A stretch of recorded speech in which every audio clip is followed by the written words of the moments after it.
إن الحمد لله رب العالمين والعاقبة للمتقين والصلاة والسلام على أشرف الأنبياء والمرسلين أما بعد فأعوذ بالله من الشيطان الرجيم بسم الله الرحمن الرحيم إنما الصدقات للفقراء والمساكين والعاملين عليها والمؤلفة قلوبهم وفي الرقاب والغارمين وفي سبيل الله وابن السبيل فريضة من الله والله عليم حكيم۔ سورۃ توبہ کی آیت نمبر 60، آیت نمبر 60، اس میں اللہ تبارک و تعالی نے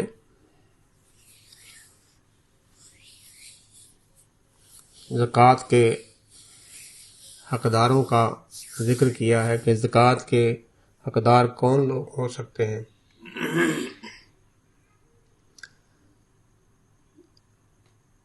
یہاں فرمایا جا رہا ہے کہ صدقے صرف جو صدقات ہیں، زکوٰۃ جو ہے صدقہ زکوٰۃ ہی ہے اور فرض ہے، یہ صرف فقیروں کے لیے ہیں، مسکینوں کے لیے ہیں، اور وہ لوگ جو زکوٰۃ کو وصول کرنے کے لیے حکومت کی طرف سے مقرر کیے جاتے ہیں ان کے لیے ہیں، اور وہ لوگ جن کی تالیف قلب مقصود ہو اور غلام آزاد کرنے کے لیے، گردنیں یعنی چھڑانے کے لیے، اور قرض داروں کا قرض ادا کرنے کے لیے، اور اللہ کی راہ میں مسافروں کے لیے، اللہ کی راہ میں اور مسافروں کے لیے فرض ہے اللہ کی جانب سے یہ، اور اللہ ہی علم والا ہے، حکمت والا ہے۔ یہ 8 مصارف ہیں، 8 لوگ ہیں زکوٰۃ کے حقدار جن کو فرض زکوٰۃ دی جا سکتی ہے، ان کے علاوہ نہیں۔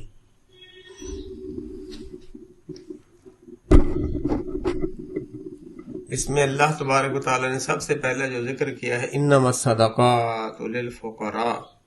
تو انما کا مفاد یہ ہے کہ جو چیز بیان کی جا رہی ہے وہ صرف اسی کے لیے ہے اور اس کا نہیں، اور کوئی اس کا مصرف نہیں ہے۔ یعنی یہ مال جو ہے، جو زکوٰۃ جو ہے، یہ فرض ہے اور فرض صدقات ہی ہیں۔ ان مقامات کے علاوہ، ان چیزوں کے علاوہ، ان مصارف کے علاوہ، یہ جو حقدار ہیں ان کے علاوہ کسی اور کو دینا جائز نہیں۔ کو انما صدقات للفقراء، انما شروع میں جیسے انما انا باشر،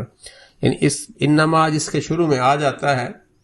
تو وہ فکرے کو، اس کے مفہوم کو اسی میں محصور کر دیتا ہے، کلمہ حصر کہتے ہیں اس کو۔ وہ انما انا باشر، میں تو بشر ہی ہوں، تو اسی طرح انما صدقات للفقراء، یہ جو صدقات ہیں، یہ زکوٰۃ جو ہے، زکوٰۃ اشر 2 فرض صدقات ہیں، یہ جو ہے یہ کس کے لیے ہیں؟ یہ صرف اور صرف فقیروں کے لیے ہیں، فقراء کے لیے ہیں۔ پہلا اس کا مصرف ہے، اور چونکہ یہ فرض ہے، فرض صدقات ہیں، نفلی صدقات کو فریضہ نہیں کہا جاتا، چونکہ اس آیت کے آخر میں اللہ تبارک و تعالیٰ نے فرمایا کہ فریضۃ من اللہ، اللہ کی طرف سے فرض ہے۔ تو چیز جو اللہ کی طرف سے فرض قرار دے دی جائے، نفل اس سے نکل جاتے ہیں۔ نفل آپ کی مرضی پہ منحصر ہوتا ہے، فرض آپ کی مرضی نہیں بلکہ اطاعت ہے اللہ اور اس کے رسول کی۔ تو یہاں بھی صدقات جو ہے، پہلا جو ہے وہ ہے فقراء، اور فقیر کون ہے؟ عام طور پہ یہاں آپ دیکھیں للفقراء، پھر اس کے بعد دوسرا جو حقدار ہے وہ مسکین ہے۔ عام طور پہ لوگ فقیر اور مسکین کو ایک ہی قرار دے دیتے ہیں، لیکن ایسا نہیں ہے۔ اصل یہ ہے کہ فقیر وہ ہوتا ہے جس کے پاس کوئی مال نہ ہو بالکل، یعنی جس کا ضروریات زندگی ہی اس کے پاس نہ ہو۔ جیسے کوئی ایسا مال، کوئی ایسی جائیداد، کوئی ایسی چیز اس کے پاس موجود نہ ہو جس سے وہ زندگی کا گزارا کر رہا ہو. اور پھر فقیر وہ بھی اس میں بھی آ جاتے ہیں جو گھر گھر مانگنے والے بھی ہوتے ہیں، جبکہ مسکین کا یہ حال نہیں ہے. مسکین وہ شخص ہے جس کے پاس مال تو ہو لیکن اس کی ضروریات زندگی کو پورا کرنے والا نہ ہو. جیسے اللہ تبارک و تعالیٰ نے قرآن مجید میں ایک اور جگہ ارشاد فرمایا ہے، اما السفینۃ فکانت لمساکین یعملون فی البر، سورۃ کہف کی آیت نمبر 79 میں اللہ تعالیٰ نے ذکر کیا ہے. وہ کشتی جو چند مساکین کی تھی جو سمندر میں کام کرتے تھے. اس سے ظاہر ہوتا ہے وہ مسکین تو تھے، حالانکہ ان کے پاس اپنی کشتی تھی، وہ کام کر رہے تھے، کشتی کے مالک تھے اور کام بھی کر رہے تھے. یقیناً جب وہ کام کے لیے نکلتے ہوں گے تو مال تو کچھ نہ کچھ مال تو کما کر لاتے ہوں گے، کچھ نہ کچھ تو ڈیلی کے بیسس پہ لے کر آتے ہوں گے. ایسا تو نہیں خالی آ رہے ہوں. مطلب یہ ہے کہ وہ بالکل خالی ہاتھ نہیں آتے تھے، کچھ نہ کچھ لے کر آتے تھے. تو اللہ تبارک و تعالیٰ نے فرمایا اما السفینۃ فکانت لمساکین، تو جو کشتی ہے وہ مسکین کی ہے، مسکینوں کی ہے جو سمندر میں کام کر رہے تھے. اس کا مطلب یہ ہوا کہ مسکین وہ شخص ہے جس کے پاس مال تو موجود ہے لیکن اس کی ضروریات زندگی اس سے پوری نہیں ہو رہی، وہ ضرورت مند اور محتاج ہے. اور وہ جو کہہ لیں کہ سفید پوش لوگ، جو اس آج کل جو لوگ ہیں جن کے پاس کوئی ایسی چیزیں نہیں ہوتی جن سے وہ اپنی ضروریات زندگی کو پورا کر سکیں، وہ مساکین کے درجے میں آتے ہیں. وہ ضرورت مند اور محتاج ہوتے ہیں لیکن وہ کسی کے آگے ہاتھ بھی نہیں پھیلاتے، جبکہ فقیر جو ہے اس کا حال یہ ہے کہ وہ لوگوں کے آگے ہاتھ پھیلاتا ہے. تو اس سے تھوڑا فرق واضح ہو گیا کہ فقیر اور مسکین ہوتے تو دونوں ضرورت مند ہی ہیں، محتاج ہی ہوتے ہیں، لیکن فقیر جو ہے وہ لوگوں سے مانگتا ہے، گلی گلی محلے محلے لقمہ دو لقمہ جا کے مانگتا ہے. جبکہ مسکین جو ہے وہ ایسا نہیں کرتا، وہ ضرورت مند ہوتا ہے، محتاج ہوتا ہے، لیکن وہ لوگوں سے مانگتا نہیں. تو آج کل کا جو دور ہے اس میں اس بات پر زیادہ غور کیا جانا چاہیے، لوگوں کو اس پر زیادہ اس طرف اپنے دیکھنا چاہیے، اپنے دائیں بائیں، اپنے آپ کے خاص طور پر جو آپ کے ہمسائے جو بیٹھے ہیں ان میں کوئی ایسا تو نہیں جو سفید پوش ہو. آپ سمجھ رہے ہیں ہاں کوئی بات نہیں، اس کے پاس تو یہ بڑی چیزیں پڑی ہوئی ہیں، لیکن وہ اگر وہ چیزیں بیچے تو وہ کھائے گا، دوسری چیزیں کیسے کھائے گا؟ پھر وہ تو محتاج ہو جائے گا، بالکل ہی فقیر ہو جائے گا، دوسرے درجے میں چلا جائے گا. تو اس لیے مساکین کا جو درجہ اللہ نے دوسرے نمبر پہ اسی لے کر اللہ تعالیٰ لے کر آئے کہ مساکین کا بھی صدقہ زکوٰۃ میں حق ہے.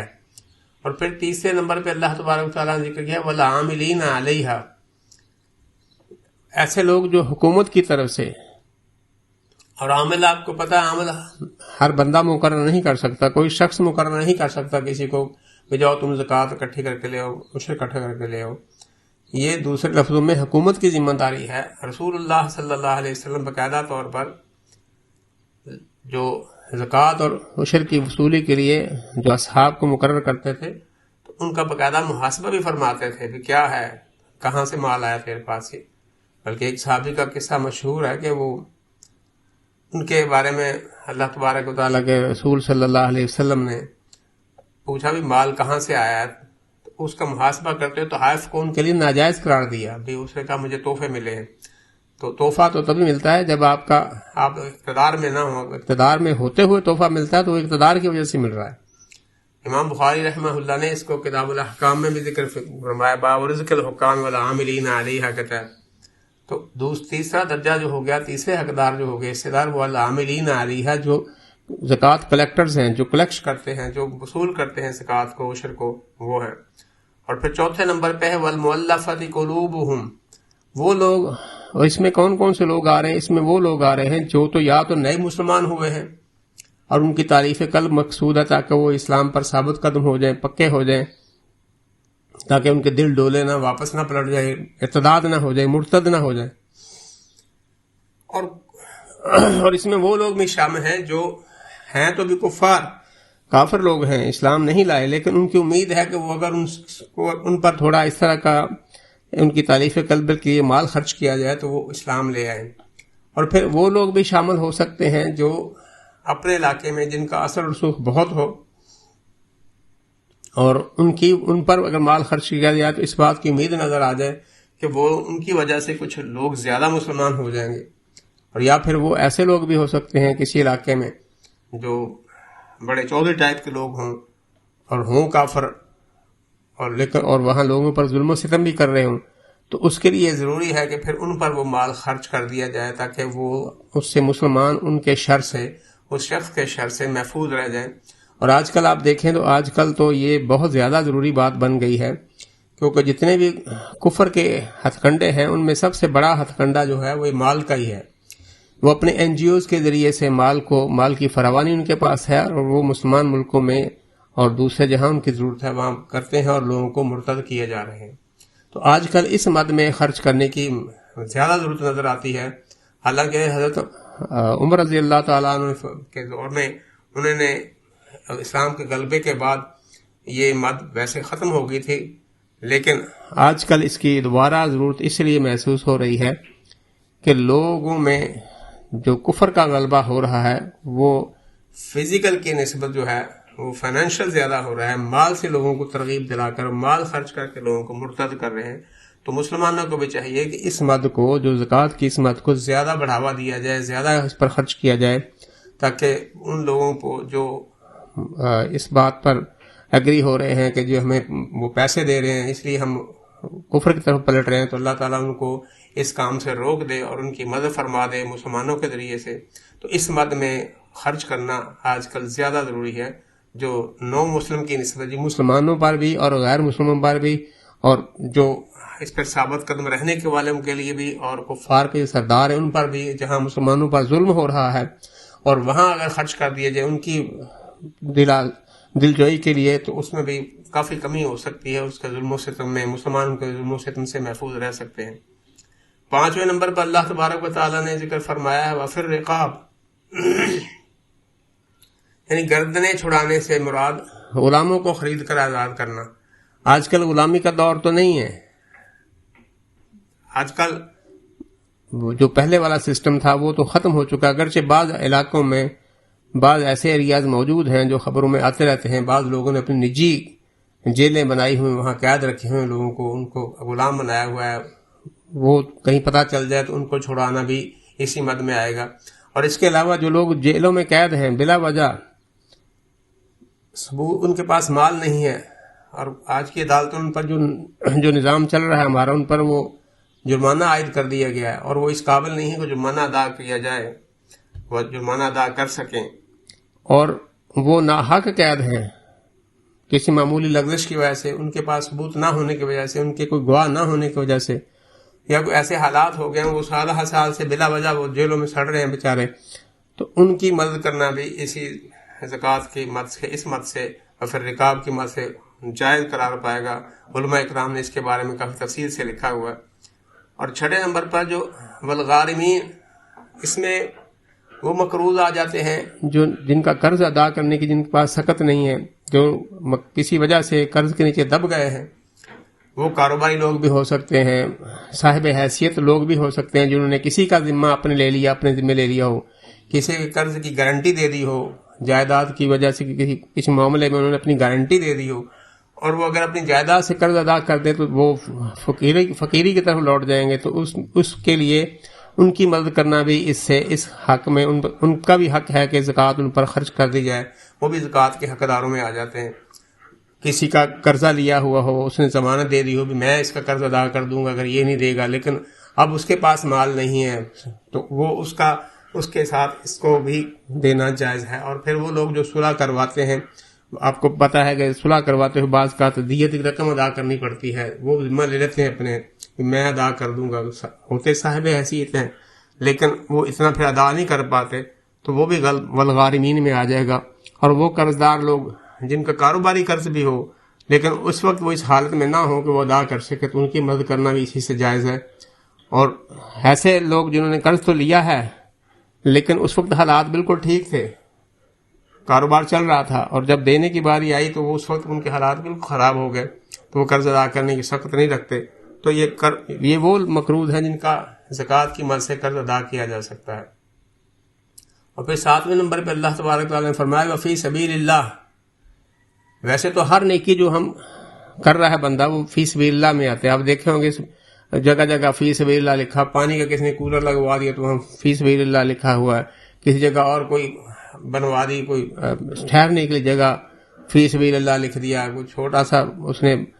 سڑک پر بنا دی، لوگوں کے رکنے کے لیے اسٹاپ پر کوئی چھپرا سا ڈال کے بنا دی، فی سبیل اللہ لکھ دیا.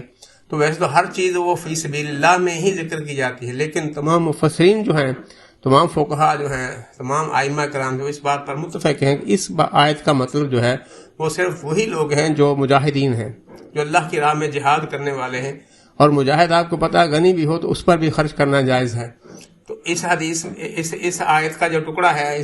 یہ ٹکڑا جو فی سبیل اللہ، اس سے خالصتاً مراد فی سبیل اللہ میں وہ اللہ کے راہ میں جہاد کرنے والے، اللہ کی راہ میں لڑنے والے، ان کے بارے حمول الغزات، وہی لوگ ہیں جو لڑنے والے ہیں. اور بلکہ یوں کہے کہ علماء کرام اس پر بات پر بھی اپنی رائے دیتے ہیں اور خاصی مضبوطی کے ساتھ رائے دیتے ہیں کہ اگر ایک طرف فریق فقراء اور مساکین ہوں موجود، ان کے لیے ان کا بھی حق ہے، چونکہ سب سے پہلے اللہ نے ان کا ذکر کیا. ایک طرف فقراء مساکین ہے اور ایک طرف مجاہدین ہے، تو اگر دینے کا زکوٰۃ کے مد میں سے دینا ہو پیسہ تو کس کو دیا جائے؟ ترجیح کس کو ہوگی؟ ترجیح ہوگی مجاہدین کو، کیونکہ مجاہدین کو اگر وہ ہار جاتے ہیں، وہ شکست کھا جاتے ہیں، اللہ کے راستے میں نکلے ہوتے، اسلام مغلوب ہو جائے گا، جبکہ اسلام مغلوب ہونے کے لیے ہی نہیں آیا، اسلام آیا ہی غالب ہونے کے لیے ہے. تو اب اسلام اگر مغلوب ہوگا تو وہ جو ذلت اور جو فقیری کی ذلت ہے اور مسکنت ہے وہ ساری اور کی اور سب پر لاگو ہو جائے گا. ابھی تو چند لوگ فقیر ہیں، پھر جب وہ شکست کھا جائیں گے، اسلام مغلوب ہو جائے گا، تو پھر یہ ممکن نہیں ہوگا کہ پھر سب کے لیے یہ معاملہ ہو جائے گا. اس لیے انہوں نے کہا کہ اس شکل میں دونوں کے مقابلے میں مجاہدوں کو حق میں دیا جائے، مجاہدوں کو دیا جائے، جو فقیر ہیں مسکین ہیں ان کو اس وقت نہ دیا جائے. تو آخر جو اس کا ہے وہ وابن السبیل، یہ ہے کہ جو مسافر لوگ ہیں، مسافر چاہے غنی بھی ہو، چاہے وہ کتنا ہی امیر کیوں نہ ہو، اگر سفر میں اس کو ضرورت پڑ جائے تو اس کی مدری زکوٰۃ کی اس مد سے کی جا سکتی ہے. اللہ تبارک تعالیٰ نے اس کے آخر میں لکھ دیا کہ فریضۃ من اللہ. اس سے ثابت ہوا کہ یہ بالکل فرض صدقات ہیں، صدقات یعنی زکوٰۃ اور عشر جو ہیں، یہ سارے 8 جو حصوں میں اللہ نے تقسیم کیا، یہ سارے فرض صدقات ہیں. اور ان کے لیے ضروری ہے کہ ان کو انہی جو بیان کیا گیا ہے، ان کو انہی مصارف میں انہی حقداروں کو ان کو دیا جائے. ہاں یہ ہو سکتا ہے کسی کو کسی ایک مد کی زیادہ ضرورت ہو اور کسی ایک مد کی زیادہ ضرورت نہ ہو، اور آپ اس میں یہ نہیں ہو سکتا کہ اب 8 آپ کا 10 لاکھ روپیہ ہے زکوٰۃ کا، 10 لاکھ آپ نے ان 8 میں ہی تقسیم کرنا، ایسا نہیں. فرض کرے ہو سکتا اس وقت وہ کچھ لوگ ایسے نہ ہوں، کچھ قرضدار نہ ہوں، کوئی دوسرے غلام نہ ہوں، تو آپ ایک بندہ فقیر ہے، مسکین ہے، اس کو زیادہ ضرورت ہے تو آپ سارا مال اس کو دے سکتے ہیں. یہ نہیں کہ آپ اس کو تقسیم کر کے دیں گے ہر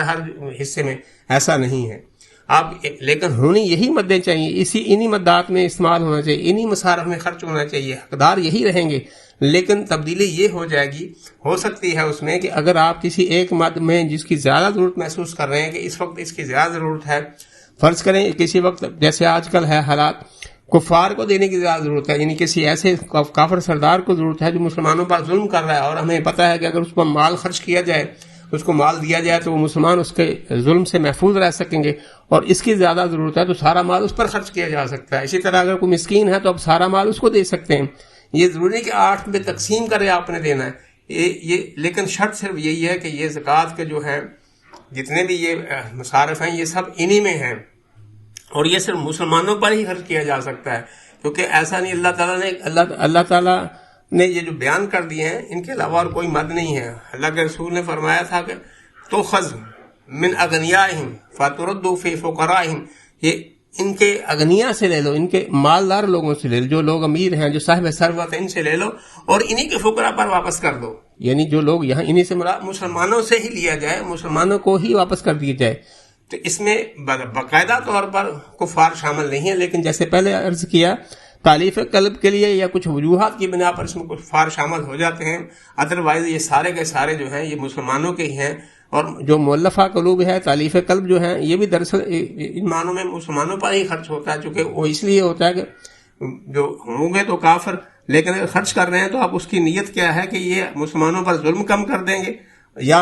ہو سکتا ہے ان میں سے کوئی مسلمان ہو جائیں. یہ اگر اس طرح کے آمادگی ظاہر ہو رہی ہو، آپ کو پتہ چل رہا ہو، حالات ایسے ہوں، سچویشن ہو، تو پھر آپ اس پہ خرچ کر سکتے ہیں. اللہ تعالیٰ ہمیں یہ صحیح باتیں جو اللہ تعالیٰ نے ارشاد فرمائی ان کو کما حق ہو سمجھنے کی توفیق عطا فرمائے. وما علینا الا البلاغ المبین. فسبحان